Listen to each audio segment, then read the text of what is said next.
Pam Bondi's Department of Justice and this presidential administration has already come to a conclusion about those facts is deeply concerning.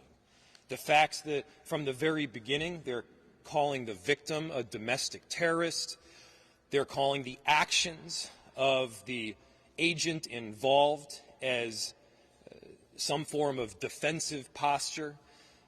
We know that they've already determined much of the investigation, and even if they haven't, there is the appearance that there is some conclusion drawn from the very beginning. If not hide from the facts, why not embrace them? If it's not a problem to have additional people at the table that have a deep commitment to the process and transparency and have run these investigations before, then why not include them in the process? The Bureau of Criminal Apprehension at the state of Minnesota has consistently run these investigations before. They have done so without bias. They've done so with a great deal of expertise. This is not some radical, way out there group. This is a group that is formed by experts who understand how to investigate. Many of them have been police officers themselves. So our ask is really simple here. Our ask is to embrace the truth. Our ask is to include the Bureau of Criminal Apprehension in this process because we in Minneapolis want a fair investigation. Is it deeply concerning that this administration from the very get-go is drawing the conclusion that they may ultimately come to? Of course it is. And if you got nothing to hide from, then don't hide from it. Include local experts in the process. We got nothing to hide from here. All we want in Minneapolis is justice and the truth. And speaking of the truth, let me give you another one. I have heard countless people talk about Minneapolis, many of them who have never been here, as some form of post-apocalyptic hellscape, as a place that is dangerous. Well, let me give you a statistic. 50% of the shootings that have happened thus far in Minneapolis this year have been ICE. In other words, we've only had 2 shootings. One of them has been ICE. We are a safe city. ICE is making it less so. We are a city of unity, but ICE is trying to divide us and tear us apart. For every one of the people that you see standing here behind me, they have more than 1,000 people behind them. They have people that are committed to their neighbors, committed to integrity, committed to justice, and committed to getting the truth. We will not back down from it. Among those that won't back down from it is the person who I'm about to introduce. His ward is right on the borderline of where this particular shooting happened, and that is Councilmember Jason Chavez. Would you please give him a warm round of applause?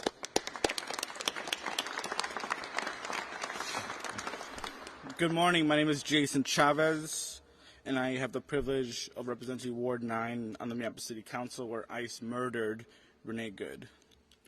I want to let you all know that our entire community is mourning because of the inhumane tactics of ICE separating our families, forcing people back into the shadows, and the pure brutality by Immigration's Customs Enforcement. The videos that we have all seen, yourself included, does not match the false narrative from the federal government. In fact, you could hear the words, "I am pulling out," moments before ICE decided to take the life of Renee Good. She was a mother, a wife, and a beloved community member, not a domestic terrorist. I'm calling on Trump's FBI to allow the Minnesota BCA to have access to all the information so an independent investigation can occur. It is important and critical to our community to have a sense of trust in this process by having an independent investigation to present to the county attorney so that adequate charges can be made. But most importantly, I am here on behalf of my entire community, echoing the calls to arrest, to prosecute and fire this ICE agent who murdered Renee Good, and to hold those accountable complicit in this crime. what has descended upon Minneapolis and in this state is not the American dream.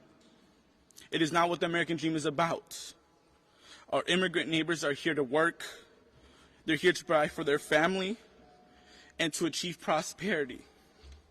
Instead, what we are seeing in Minneapolis and across the state is ICE kidnapping our family, following folks driving to work and kidnapping them, following people as they're heading to school or to the daycare, picking up our immigrant neighbors from bus stops. While neighbors are struggling to afford groceries, they're picking them there as well. I've personally been on the streets since this first happened, and I've seen too many ICE agents kidnap our neighbors from their cars. And to that, we're always going to condemn it. And as we continue to ask for justice for Renee Good, we're going to ask our community members to stay on alert. As a proud son of Mexican immigrants, I ask Minneapolis and Minnesota to rise up, to do everything in their power to defend our immigrant neighbors, to continue to observe the illegal actions by ICE, to blow your whistle when you see immigration enforcement in your neighborhood, to get trained on rapid response so you can educate your neighbors on what is happening on your block, to provide rides to your immigrant neighbors who need to go to work, who need to get groceries, who need to see their children come back home safely, to help your immigrant neighbors move their cars during snow emergencies, because what we are seeing is many of our immigrant neighbors being picked up simply by moving their cars. To help your neighbors take out the trash, because there are many reports of neighbors being kidnapped while they are taking their trash out. To support our immigrant-owned businesses, to drop off groceries to our children, mothers, fathers, our community members that are starving, and to let know that ICE is not welcome in this city and in this state. And lastly, we're here to demand justice for Renee Good.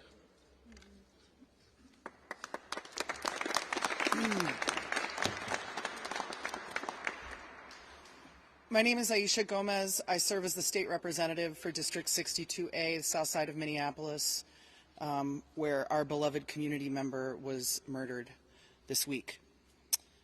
I'm so grateful to Councilmember Chavez for explaining this moment to us and calling on us as a community into this struggle that our neighbors are facing.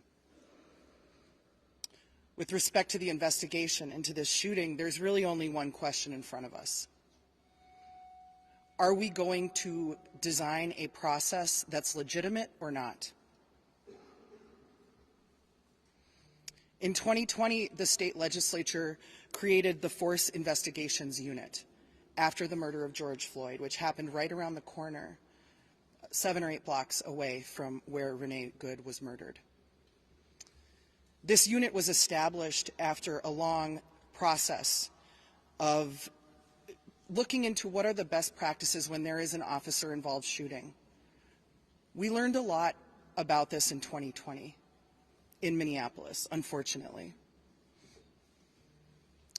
One of the things that we learned is that if you actually are interested in public safety, if you actually are interested in the legitimacy of a law enforcement force in your community, then you must be invested in accountability, in transparency, and in fair investigations when bad things happen. And so that's the question in front of us. Do we want a legitimate investigation that pulls in the professionals of the Minnesota Bureau of Criminal Apprehension who are trained to do this, who have done this over and over, who have the kind of local connections and local legitimacy that the FBI could just never have because they don't have that kind of presence here? Or are we going to have a discredited farce of an investigation?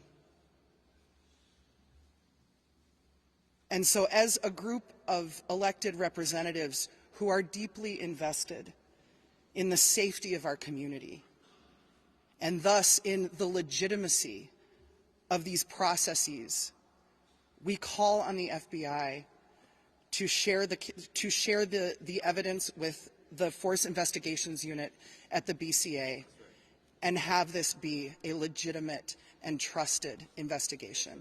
Thank you.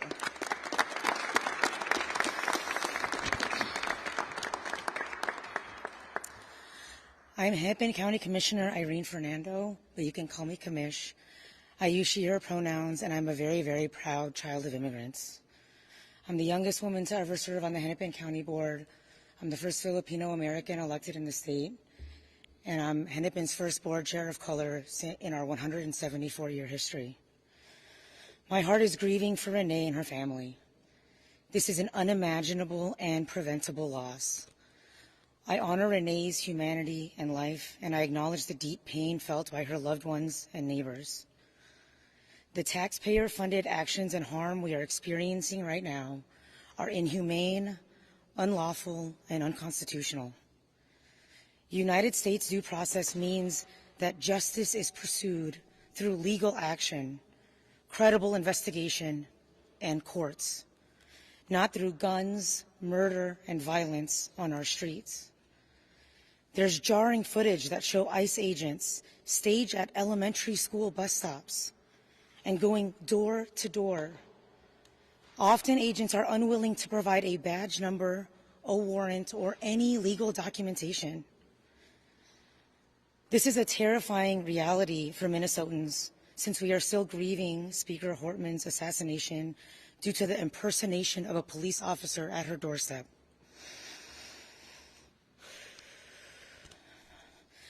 Our community has experienced the national spotlight with law enforcement shootings, which required significant change and reform on how such cases are examined, investigated, and communicated to the public. It is critical for our communities to have some sense of trust in the process in order to meet the standards set by Minnesota law and resident expectations. This is why we're calling on the federal government to cooperate with a joint or independent investigation conducted by the Minnesota Bureau of Criminal Apprehension. The thought is that they would do this together, but if for some reason that is not possible, please allow shared evidence for a parallel investigation. The Minnesota BCA is the only nonpartisan state agency equipped to investigate robustly and effectively, in part due to their establishment of the Force Investigations Unit. They have the expertise, they are equipped, and they are ready to pursue justice on behalf of Minnesotans. Alongside their own investigation, the BCA, alongside the federal investigation, the BCA can and should conduct this parallel process, which means full access to the information, evidence, and case file. Because in Minnesota, we expect that investigations are completed by the BCA to then get reviewed by the county attorney to determine if the use of force was appropriate or not. We have a process here to review force. We have full trust in this process and in the county attorney to do the objective review needed based on the facts and Minnesota law. The idea that our federal government would not fully cooperate with the BCA in an investigation creates even more mistrust among our community members because we know federal investigations are very rarely released to the public. Our justice system and we are here together to ask for and request full cooperation by the FBI and the U.S. Attorney's Office to provide full access to the BCA so they can conduct a thorough, complete, and independent investigation to determine if the use of force was justified or requires additional accountability. Last and certainly not least, just directly to residents, our neighbors, our friends, our family members, our coworkers, our kids. I am very, very proud of our unrelenting courage, compassionate caregiving, and a fierce resilience towards justice. It feels very hopeful and very fearful, but together we can and must resist the urge to give in to the numbness that comes from this type of attention. Because numbing our pain might also numb our shared humanity. and it is only through the collective wisdom in our bodies and ancestral storylines that we will get through to the other side of this. Together, we come from powerful, loving, and resourceful stories. Our cultures and ancestors have found ways to construct creativity from pain, joy from fear, and hope from oppression, and we will do so again today. Ultimately, I do believe that our shared humanity and love for one another will prevail, but that only occurs when we all rise with one another. Leading with integrity, caring for one another with dignity, and fighting for our shared humanity without apology. I and we remain in this fight with you, speaking our truths and leading towards accountability and justice. Thank you.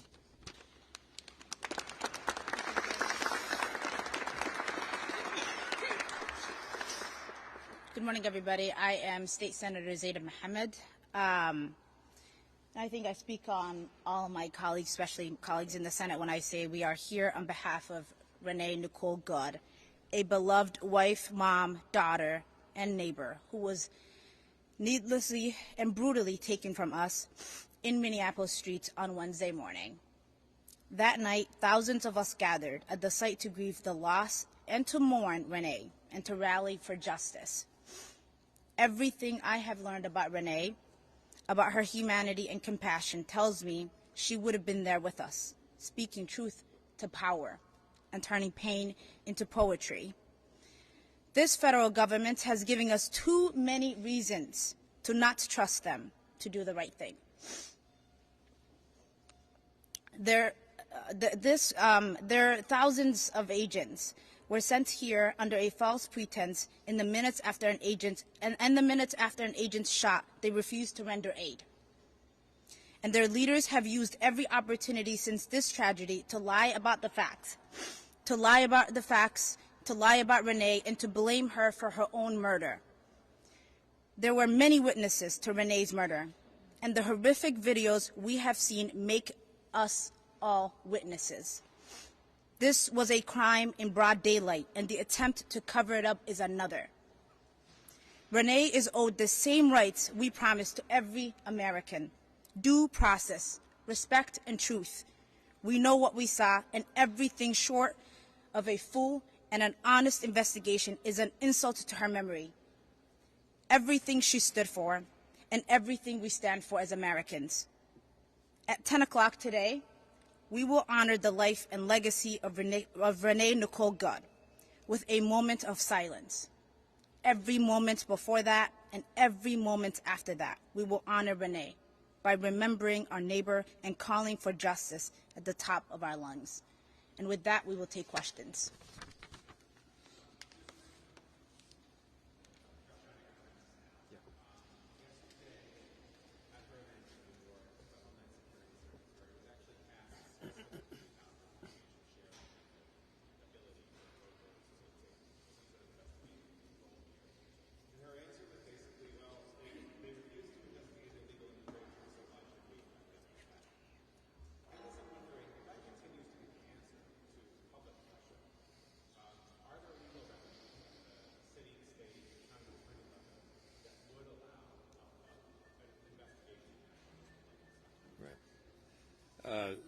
So the question stemmed from an answer from a press conference that happened in New York City just yesterday, where it was asked, what is the general process for doing this? Are there legal remedies that are available at the city, county, state level, et cetera, where we would have the ability to move forward with either some form of investigation or prosecution? First, there is some precedent that is important here. There have been instances in the past where there was some form of shooting or an officer-involved killing that took place by federal agents or U.S. Marshals or beyond that did have local and state entities in control. By the way, we're not even talking just about full control here. We're talking about being at the table. We're talking about an investigation that includes the Bureau of Criminal Apprehension. And for those that may say that we have a predetermined outcome, we are not the ones that are conducting the investigation. The investigation would be conducted by the Bureau of Criminal Apprehension. They are well equipped to do it. They have a long track record of doing thorough investigations and, by the way, coming to results that both saw culpability and a lack thereof. As far as the legal mechanism to do so, I'm not going to jump the gun here and give you a mechanism to prosecute through the county or the state before we actually know what that legal remedy looks like. But I can assure you there is potential there that is available. Go here and then.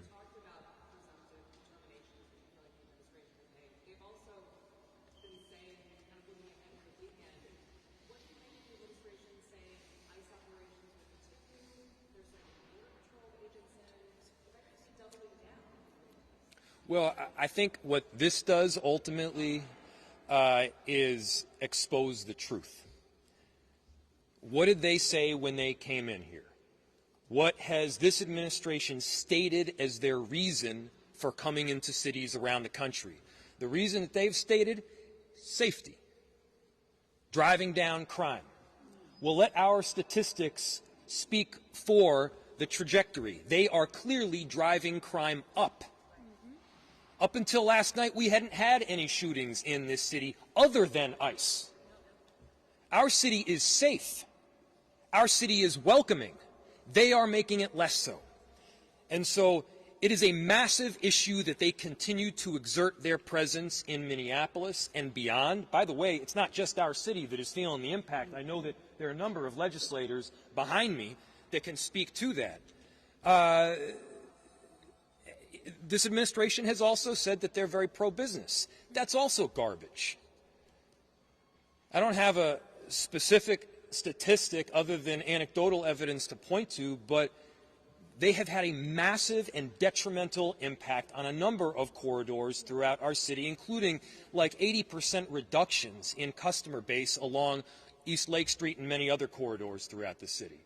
And so bad for business, bad for safety, bad for unity, bad for democracy, and bad for this republic. We want them out.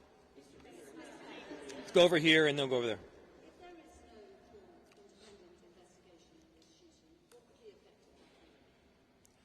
So the question is, if there's no full independent investigation of this shooting, what will the effect be? I mean, I think it further undermines trust in government.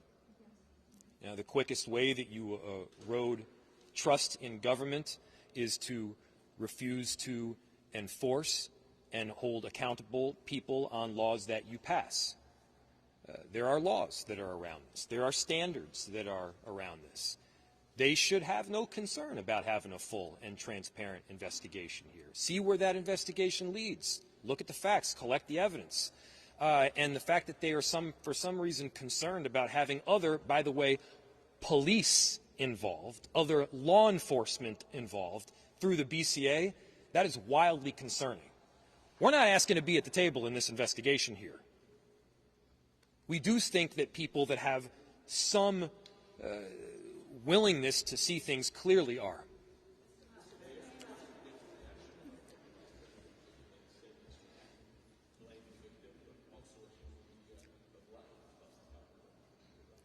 Well, I think we got to get to a point here where we're not trusting everything that they're saying, and I think you guys are there at this point.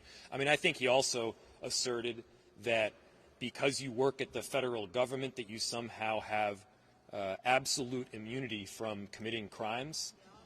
That's not true in any law school in America, whether it's Yale or Villanova or anywhere else. That's not true. If you break the law, if you do things that are outside the area of what your job responsibilities require, and this clearly seems to be at the very least, this is great. At the most is what you heard people say back here. This is a problem and it should be investigated. Yes. A couple questions for you. First, have you heard personally anything from the Trump administration or the president himself? And also, the administration has pointed to some of your comments right after the shooting as turning up the temperature in this city. yesterday we did see some protests that, turned volatile at times. There was pepper spray, there was tear gas. Do you stand by your statements to tell ICE to... Yeah, they stand by their statements. Do you stand by your statements? Yes. I stand by my statements. We stand by our statements. I'll look back to what I said. What I said was it was reckless abuse of power. Yes, it was a reckless abuse of power. I said that what the narrative that the administration was pushing in the immediacy following this shooting was garbage and false and BS. It was. I stand by every one of those. And, this notion of inflammatory comments, I mean, come on, guys. I dropped an F-bomb. They killed somebody. Which one of those is more inflammatory? I'm going with the killing somebody. I'm going to do like a couple more, and then I'm sure there's some other people behind me too. Yeah.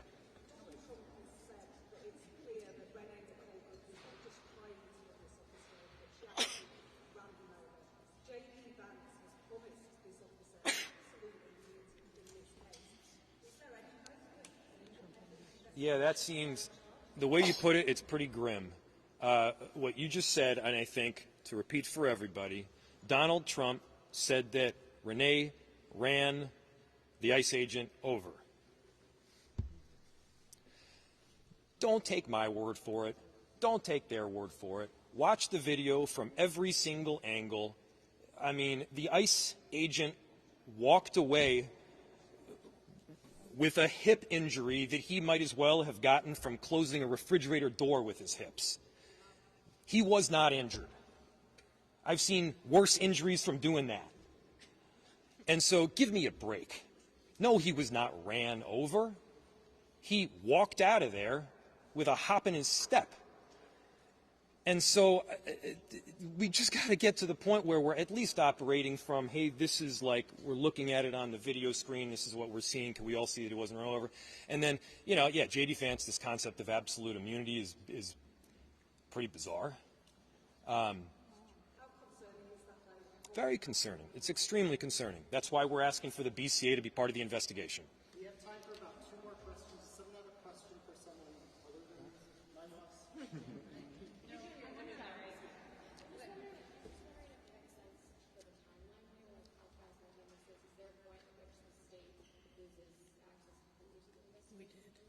Do you want to answer that? I don't know the exact timeline, but I imagine the answer is yes. Go for it. Jamie Long, State Representative, Minneapolis Representative.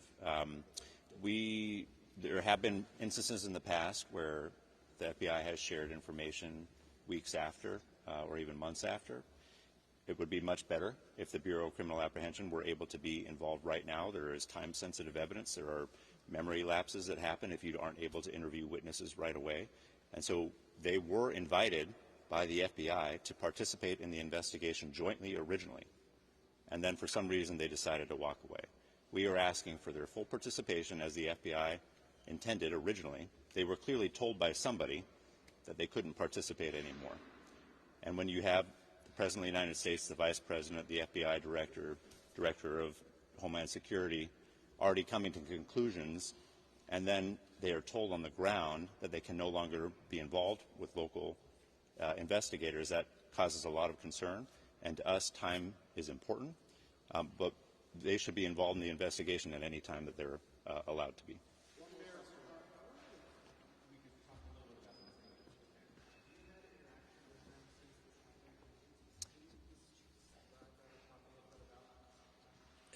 So the question is whether I can talk or describe about interactions with Ms. Good and who she was as a person. It would be completely inappropriate for me to do so because there are other people that really knew her, and I did not.